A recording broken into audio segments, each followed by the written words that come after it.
السلام علیکم ورحمۃ اللہ وبرکاتہ۔ امید ہے کہ تمام طلبہ و طالبات خیریت سے ہوں گے۔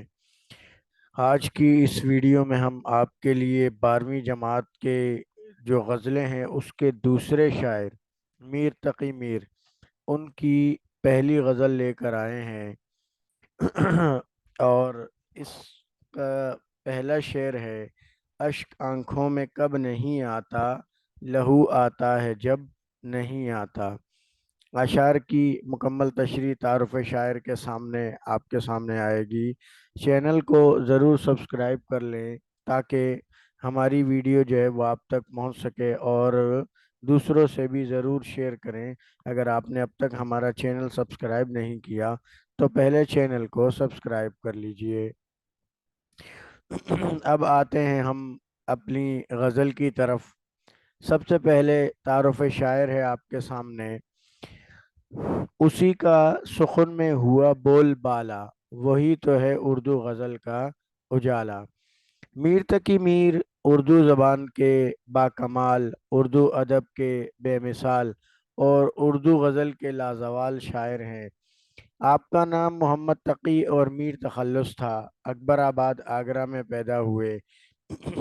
والد کا نام سید عبداللہ تھا، لیکن وہ علی متقی کی عرفیت سے مشہور تھے۔ میر اردو زبان کے واحد شاعر ہیں جنہیں خدائے سخن تسلیم کیا گیا ہے۔ میر فطری طور پر ایک شاعر پیدا ہوئے۔ ان کے دل میں ذوق شعر گوئی ازلی تھا۔ ان کے متعلق کئی بزرگوں کی پیش گوئی یہ تھی کہ وہ بہت بڑے شاعر ہوں گے۔ خواجہ میر درد کے والد خواجہ ناصر اندلیب نے انہیں ایک دفعہ کہا کہ اے میر، تو ایک دن شاعری کی محفل کی جان بنے گا۔ یہ آپ کے سامنے تعارف تھا۔ اب ہم شروع کرتے ہیں غزل کو۔ شعر نمبر 1 ہے غزل کا: اشک آنکھوں میں کب نہیں آتا، اشک آنکھوں میں کب نہیں آتا، لہو آتا ہے جب نہیں آتا۔ حوالہ شاعر ہے کہ یہ شعر میر تقی میر کی غزل سے لیا گیا ہے۔ آپ کو اردو ادب میں خدائے سخن اور شہنشاہ غزل کہا جاتا ہے۔ مرکزی خیال ہے کہ آنکھوں کا ہر وقت اشک بار رہنا، مشکل الفاظ اشک، آنسو، فنی خوبی مطلع ہے، کیونکہ یہ غزل کا پہلا شعر ہے اور اس میں قافیہ اور ردیف دونوں موجود ہیں۔ تشریح اس پہلے شعر کی: شاعر فرماتے ہیں کہ میں ہر دم اپنے محبوب کے ہجر جدائی میں روتا رہتا ہوں۔ محبوب کی جدائی نے میرے دل پر ایک ایسا اثر کیا ہے کہ کسی بھی وقت میری آنکھوں سے آنسو خشک نہیں ہوتے۔ میرا دل ہر وقت تنہائی میں اداس اور پریشان رہتا ہے۔ روتے روتے جب میری آنکھوں سے آنسو آنا بند ہو جاتے ہیں تو پھر خون نکلنا شروع ہو جاتا ہے۔ یعنی شاعر اپنے محبوب کی جدائی میں مضطرب ہیں اور فرماتے ہیں کہ عشق کی انتہا یہ ہے کہ محبوب کے لیے روتے روتے میں اپنی آنکھوں کی بینائی ختم کر دوں گا۔ دوسرا شعر ہے اس غزل کا: ہوش جاتا نہیں رہا لیکن، ہوش جاتا نہیں رہا لیکن، جب وہ آتا ہے تب نہیں آتا۔ حوالہ شاعر گزشتہ والا مرکزی خیال ہے محبوب کی آمد پر ہوش و حواس کھو دینا، فنی خوبی اس کی کوئی بھی نہیں ہے۔ تشریح اس شعر کی: شاعر فرماتے ہیں کہ میں کوئی پاگل دیوانہ نہیں ہوں، لیکن مسئلہ یہ ہے کہ جب میرا محبوب میرے سامنے آتا ہے تو میں حواس باختہ ہو جاتا ہوں اور میری کیفیت دیوانوں کی سی ہو جاتی ہے۔ مجھے پھر اپنا ہوش نہیں رہتا۔ میں لوگوں کو کس طرح سمجھاؤں کہ میں ایک سلیم الفطرت اور عاقل انسان ہوں، یعنی میں ایک سمجھدار انسان ہوں، میں کوئی بیوقوف پاگل یا دیوانہ نہیں ہوں۔ بس محبوب کی آمد کی خوشی مجھے مدہوش کر دیتی ہے، جس کی وجہ سے لوگ مجھے دیوانہ سمجھتے ہیں، حالانکہ حقیقت یہ ہے کہ میں کوئی پاگل یا دیوانہ نہیں ہوں۔ شعر نمبر 3 ہے اس غزل کا: صبر تھا ایک مونس ہجراں، صبر تھا ایک مونس ہجراں، سو وہ مدت سے اب نہیں آتا۔ حوالہ شاعر گزشتہ والا، اور مرکزی خیال ہے اس کا بے صبری کا بیان۔ مشکل الفاظ ہیں: مونس غمخوار، ہجراں جدائی۔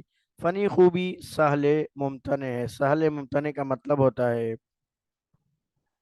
کہ کسی شعر میں اگر آپ کوئی بات ذکر کرنا چاہتے ہیں تو وہ اس میں مختصر ہو کر دو مصروں میں سمٹ آتی ہے، لیکن اگر یہی بات آپ نثری انداز میں سمجھانا چاہیں تو یہ بہت زیادہ پھیل جاتی ہے۔ پھر